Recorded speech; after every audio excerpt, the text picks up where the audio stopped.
সুপ্রিয় শিক্ষার্থীবৃন্দ, আসসালামু আলাইকুম। আশা করি সবাই ভালো আছো। এমসিকিউ, মাল্টিপল চয়েস কোশ্চেন, অথবা বাংলায় বললে বহু নির্বাচনী প্রশ্ন উত্তর, আজকে আমার তৃতীয় পর্ব। একাদশ, দ্বাদশ এবং এইচএসসি পরীক্ষার্থীদের জন্য ভূগোল প্রথম পত্র, দ্বিতীয় অধ্যায়, পৃথিবীর গঠন। এখানে আমার নাম সহ ছবিটা দেওয়া আছে, ফটো দেওয়া আছে। এটা আমার ইউটিউব চ্যানেল। এই ইউটিউব চ্যানেলটা সাবস্ক্রাইব করার আহ্বান জানিয়ে ক্লাসটা শুরু করতে যাচ্ছি। আমরা প্রথমে প্রশ্ন আসি, যে কি প্রশ্ন আছে দেখি এখানে।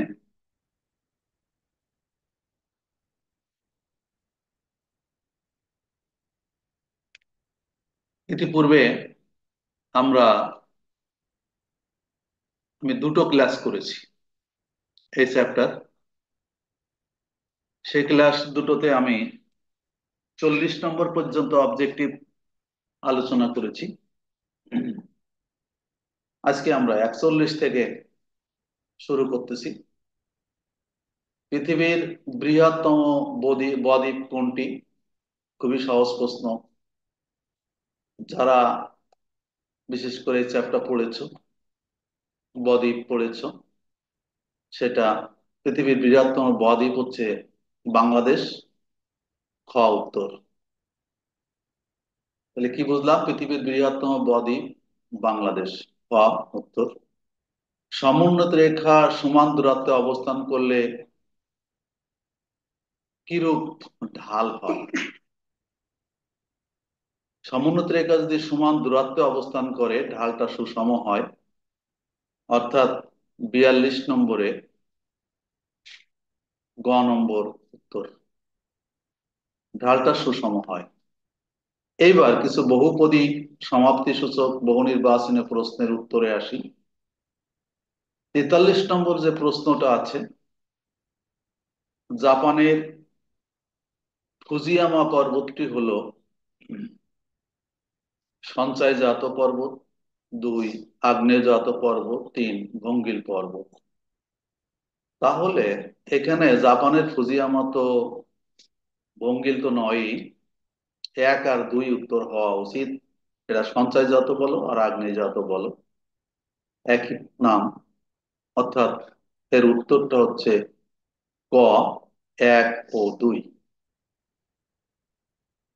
সঞ্চয়জাত এবং আগ্নেয়জাত। যাই হোক, এরপরে আসি তো 44 নম্বর প্রশ্নে। 44 নম্বর যে প্রশ্নটা আছে, বলা আছে যে ল্যাকলিক পর্বতের বৈশিষ্ট্য বলছে। ল্যাকলিক পর্বতটা গম্বুজাকৃতির, তারপরে শৃঙ্গ থাকে না 2 নম্বর, 3 নম্বর ঢাল খাড়া হয়। এখানে ল্যাকলিক মিন্স যে পর্বত, আগ্নেয়গিরির যে ম্যাগমা থাকে, সেই ম্যাগমা বেরিয়ে আসার সময় যখন অভ্যন্তরে আবদ্ধ থাকে এবং সেটা গম্বুজ আকৃতির পর্বতের উপর পৃষ্ঠে উঁচু হয়ে আকার ধারণ করে, সেটাই কিন্তু ল্যাকলিক পর্বত। এটা পর্বতের শ্রেণী বিভাগে আমরা বিস্তারিত পড়েছি।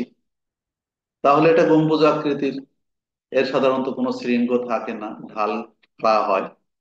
এটা তিনটাই সঠিক। অর্থাৎ আমরা এর উত্তর আসতে গেলে 1, 2 ও 3 ঘ উত্তর। এবার ওই একই ধরনের প্রশ্ন, আগ্নেয় পর্বতের বৈশিষ্ট্য। আগ্নেয় পর্বতের বৈশিষ্ট্য সেটা হচ্ছে, এটা একটা মোচাকৃতির, অবশ্যই। ঢাল মাঝারি, এটাও ঠিক, কিন্তু চ্যুতি রেখা বিশিষ্ট নয়। অর্থাৎ 1 আর 2। তাহলে আমরা কোনটা সঠিক উত্তর ধরবো? 1 আর 2, অর্থাৎ ক উত্তর। ক উত্তরটা হচ্ছে ক 1 ও 2, মোচাকৃতি এবং ঢাল মাঝারি। এবং আমরা 46 নম্বর প্রশ্নে আসি। 46 নম্বর প্রশ্ন হচ্ছে মালভূমির বিষয়। মালভূমি সৃষ্টির কারণটা কি?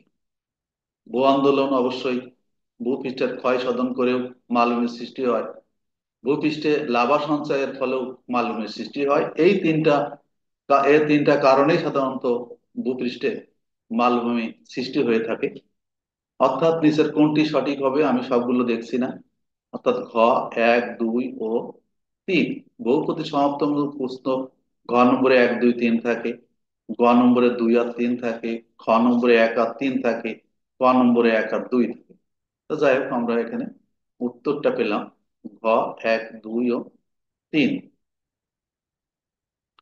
এরপরে 47 নম্বর যে প্রশ্নটা আছে, 47 নম্বর প্রশ্ন, এটা তোমরা বইয়ে পাবে, তারপরেও আমার আলোচনাটা একবার শুনলে আশা করি সব মনে থাকবে। মহাদেশীয় মালভূমি, মহাদেশীয় মালভূমি কোনগুলা? যার চারিপাশে জলরাশি এবং মাঝখানে স্থলভাগ, একটা দেশ মহাদেশ, সেটাই মহাদেশীয় মালভূমি। অর্থাৎ এখানে যেটা আছে স্পেন, এটাও একটা মহাদেশীয় মালভূমি। অস্ট্রেলিয়া অবশ্যই মহাদেশীয় মালভূমি। গ্রিনল্যান্ডেরও চারিপাশে পানি আছে, এটাও মহাদেশীয় মালভূমি। কাজে উত্তরটা এটাও তাই, ঘ, 1, 2 ও 3। এবার আসো সমভূমি। মালভূমি গেল, সমভূমির বৈশিষ্ট্য কি? সমভূমির বৈশিষ্ট্য হচ্ছে বড় আকারের উচ্চভূমি বা নিম্নভূমি থাকে। হুম, হতে পারে না। খাড়া ঢাল বিশিষ্ট হয় না, এটা সঠিক। সামান্য উঁচু নিচু বন্ধু প্রকৃত হতে পারে। অর্থাৎ এখানে 2 নম্বর, খাড়া ঢাল বিশিষ্ট হয় না আর সামান্য উঁচু নিচু বন্ধু প্রকৃতির হতে পারে, কিন্তু বড় আকারের উচ্চভূমি বা নিম্নভূমি হতে পারে না। তাহলে 2 আর 3 দেখি কোনটায় উত্তর আছে। 2 আর 3 অর্থাৎ গ নম্বর উত্তর। উত্তরটা হচ্ছে গ। এবার আসো ক্ষয়জাত সমভূমির বৈশিষ্ট্য হলো, ক্ষয়জাত সমভূমির বৈশিষ্ট্য কি হবে? মৃত্তিকার ক্ষয় হয়ে গেলে মৃত্তিকার আবরণ, 1 নম্বরে যেটা আছে, মৃত্তিকার আবরণ বেশি পুরু হয় না, এটা সঠিক। কৃষিকাজের জন্য বেশি উপযোগী নয়, যেহেতু ক্ষয়ে তা পলি মৃত্তিকাগুলো উপর থেকে চলে যায়, এটাও সঠিক। বিশাল এলাকা জুড়ে বিস্তৃত থাকে, এটাও সঠিক। তাহলে আমরা উত্তরটা পেলাম ঘ, 1, 2 ও 3। আমরা 49 নম্বর প্রশ্নের উত্তর করলাম। এবার 50 নম্বর প্রশ্নের উত্তরে আসি, দেখি এখানে কি লেখা আছে। প্রশ্ন, পলি সঞ্চিত সমভূমি। পলি সঞ্চিত সমভূমি সেটা হচ্ছে অবশ্যই কোনো নদী অববাহিকা, বড় বড় মিসিসিপি অববাহিকা পলি সঞ্চিত, নীল নদের অববাহিকা পলি সঞ্চিত, ওয়াঙ্গো অববাহিকা পলি সঞ্চিত। এটার উত্তর হবে ঘ, 1, 2 ও 3। 50 নম্বরে 1, 2 ও 3 পেলাম। প্লাবন সমভূমির উদাহরণ। প্লাবন সমভূমির উদাহরণ, এটা হচ্ছে 51 নম্বর।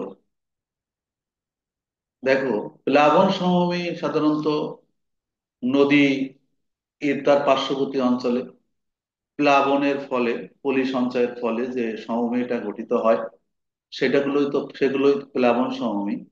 সিন্ধু, এটা প্লাবন সমভূমি। গঙ্গা পার্শ্ববর্তী, এটা প্লাবন সমভূমি। ওহাঙ্গ নদী অববাহিকা, এটাও প্লাবন সমভূমি।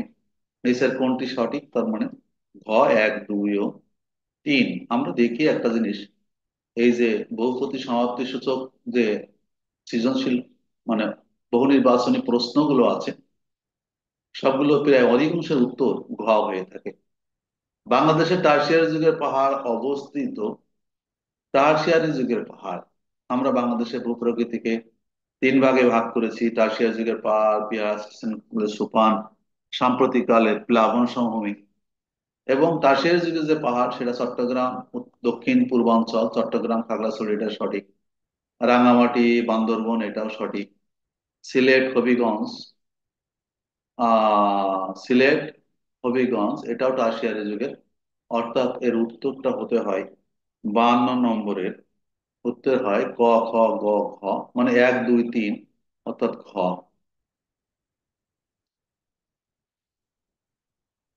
এবার আসুন 53 নম্বর যে প্রশ্নটা আছে সেটা কি আছে দেখি। 53 নম্বর হচ্ছে লালমাই পাহাড় অঞ্চলে ভালো জন্মে, লালমাই পাহাড় অঞ্চলে ভালো জন্মে কি? সেটা হচ্ছে কি জন্মে? যেমন কাঁঠাল, আলু, তরমুজ, পুটিনা, ধান, পাট, এই দুটা জিনিস। এই কাঁঠাল, আলু, ধান, পাট, অর্থাৎ 1 আর 3 উত্তর। 1 আর 3 কি উত্তর হওয়া উচিত? 1 আর 3, 1 আর 2 না, এই যে খ উত্তর হওয়া উচিত। এখানে আসলে 2 দেওয়া হয়ে গেছে। 2 আর 3 না, এখানে 1 আর 3 এইটা।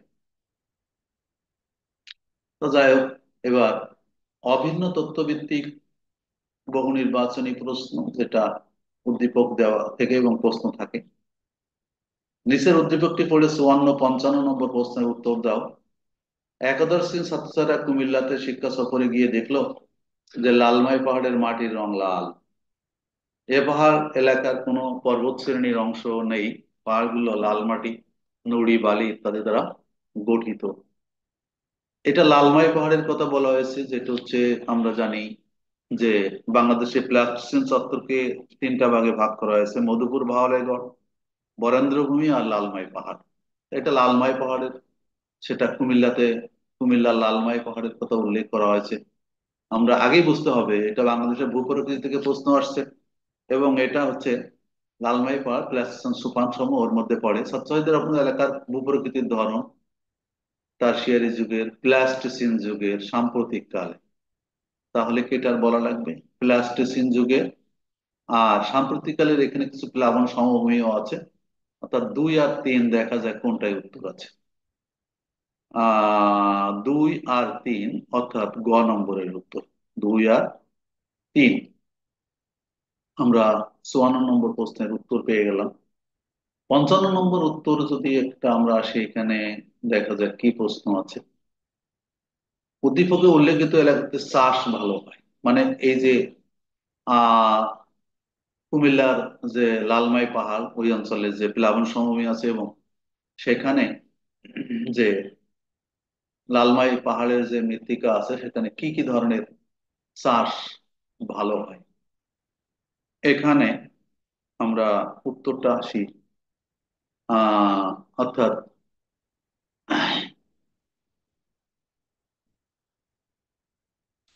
আলু, তরমুজ, ফুটি মিষ্টি আলু, ধান ও পাট। এখানে আলু জন্মে, ফুটি, তরমুজ, অর্থাৎ ধান ও পাট। এখানে 1 আর 2 উত্তর, অর্থাৎ খ নম্বর উত্তর। নিচের উদ্দীপকের আলোকে 56 57 প্রশ্ন উত্তর দাও। এখানে একটা চিত্র দেওয়া আছে। এটা হচ্ছে চুটি পর্বত বা স্তূপ পর্বত যাকে বলা হয়। এটা হচ্ছে নিচে উদ্দীপকের পর্বত। কোন পর্বত? চুতি স্তূপ পর্বত, যেটা আমরা আগেই বলেছি। অর্থাৎ আগ্নেয় পর্বত, ভঙ্গিল পর্বত, চুতি স্তূপ পর্বত। এটা উত্তর হচ্ছে গ। অর্থাৎ 56 নম্বর প্রশ্নের উত্তর পেলাম গ। 57 নম্বর প্রশ্নের উদ্দীপকের পর্বতের উদাহরণ হলো আহ ইটালির বিসুভিয়াস, আফ্রিকার কিলিমাঞ্জারো তো ভঙ্গিল, যুক্তরাষ্ট্রের হেনরিউনা, জার্মানির ব্ল্যাক ফরেস্ট। এটা উত্তর। চতুস্থিত পর্বত হচ্ছে জার্মানির ব্ল্যাক ফরেস্ট। আগে পর্বতটা বুঝে নিতে হবে পর্বতটা কি পর্বত। এবার 58 নম্বর প্রশ্ন আমরা যদি আসি, সেখানে আমরা একটু চেষ্টা করে দিই কি লেখা আছে। গুরুমণ্ডলের পুরুত্ব কত কিলোমিটার? 2885 কিলোমিটার। অর্থাৎ এই ক নম্বর উত্তর। কটা পরে দেওয়া হয়ে গেছে, কিন্তু উত্তরটা হচ্ছে 2885 কিলোমিটার। গম্বুজ আকৃতির পর্বতের উদাহরণ। গম্বুজ আকৃতির পর্বতের উদাহরণ, অর্থাৎ 59 নম্বর। আমরা এখানে গম্বুজ আকৃতি পর্বত, অর্থাৎ হেনরি পর্বত। বাংলাদেশের প্লাস্টোসিন চত্বর হচ্ছে প্লাস চত্বর, এই যে ভাওয়ালের গড় এক, সিলেট, অববাহিকা নয়, লালমাই পাহাড়, এক আর তিন, এটা হচ্ছে প্লাস্টোসিন চত্বর নামে পরিচিত। এক আর তিন কোনটা আছে? খ নম্বর উত্তর। বাংলাদেশের দক্ষিণ পূর্বাঞ্চলের পাহাড়ের গড় উচ্চতা 610 মিটার, অর্থাৎ 61 নম্বর যে প্রশ্নটা আছে তার উত্তর হবে খ 600। এখানে গ আগে দেওয়া হয়ে গেছে, যাই খ 610 মিটার, আমার উত্তর সঠিক থাকলেই হলো। ভূত্বক গঠনকারী উপাদানের মধ্যে সিলিকনের পরিমাণ, আমরা এটা আসলে এই প্রশ্নগুলো অধিকাংশ সালে এসেছে, সেটা হচ্ছে গ নম্বর উত্তর। কত নম্বর? গ 62, গ 27.8%। এগুলো সবসময় মনে রাখতে হবে। নিচের কোন স্তরটি তরল? বহির্গুরুমণ্ডল, বহিঃকেন্দ্রমণ্ডল, অন্তঃগুরুমণ্ডল, অন্তঃকেন্দ্রমণ্ডল। অর্থাৎ 63 নম্বর প্রশ্ন, যেটার উত্তর হওয়া হবে ক, খ, গ। তরল হচ্ছে গ হচ্ছে, এটা কত নম্বর প্রশ্ন? 63 নম্বর প্রশ্ন। এর উত্তর হচ্ছে গ, অর্থাৎ বহিঃকেন্দ্রমণ্ডলটা আছে কি আছে? তরল অবস্থায় আছে, এবং অন্তঃকেন্দ্রমণ্ডলটা কঠিন অবস্থায় আছে। নিচের উদ্দীপক এলাকাকে 64 ও 65, মানে 64 নম্বর প্রশ্নের উত্তর দেওয়া এই পর্যন্ত আজকে আমি শেষ করব। উদ্দীপকের ক পর্বত, এটা কোন শ্রেণীর? উদ্দীপকের ক পর্বতটা হচ্ছে স্তূপ পর্বত। তো ক্লিয়ার বোঝা যাচ্ছে স্তূপ পর্বতটা কেমন হয়, এরকম যে আবার এই পাশে এসে আর একটা উঠলো, এইভাবে স্তূপ পর্বতের সৃষ্টি হয়। তাহলে এটা স্তূপ পর্বতের উদাহরণ, অর্থাৎ ক উত্তর। যাই হোক, সবাইকে অসংখ্য ধন্যবাদ জানিয়ে আজকের মতে এখানে শেষ করি। আল্লাহ হাফেজ।